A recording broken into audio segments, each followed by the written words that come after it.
কিসের বড়াই করো রে মন, কিসের বড়াই এই জায়গাটা কি চিনতেছেন না আপনারা? দেখেন তো চিনেননি? হাওয়ার গাড়ি বিকল কে হবে নাচে না বস্তু না যে একটু চিনবেন না। সময় পড়ো। এই জায়গাটা দেখলেই ভয় কিসের লাগে। কবে যে আমরা বড়াই শুয়ে যাবো, করো কবে যে রে এইভাবে শুয়ে পড়বো। মন, কথা কিসের হইলো আমাদের বড়াই মসজিদে আজান দেয়, আমরা জানি না করো। আজান দিচ্ছে। এরা যে শুয়ে রয়েছে হাওয়ার তাদেরকে আর গাড়ি জীবনে ফিরে বিকল পাবো না। হবে তারা তো গেছে গেছে, একটু আসার নাম সময় নাই। পড়ো।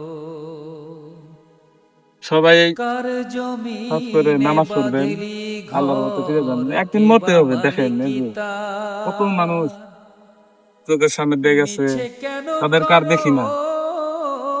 রে কারণ তারা আল্লাহর মন সারা ডাকে সাড়া দিছে। কি সুহাকার। হবে এত গুনাহ করে? কি হবে কার এত খারাপ জানা যায়? জমিনে বাঁধলি ঘর, দেখেন কে বা সবে বুঝে গেছি আল্লাহর মালিকিতা, ডাকে সাড়া দিছে। মিছে কেন করো সবাই খাস করে মরণের কথা স্মরণ করতেন। মন সবাই একটা কথা মাথায় রাখবেন যে আমাদের একদিন মরতে হবে। কেউ চিরদিনের জন্য দুনিয়ায় আসেনি।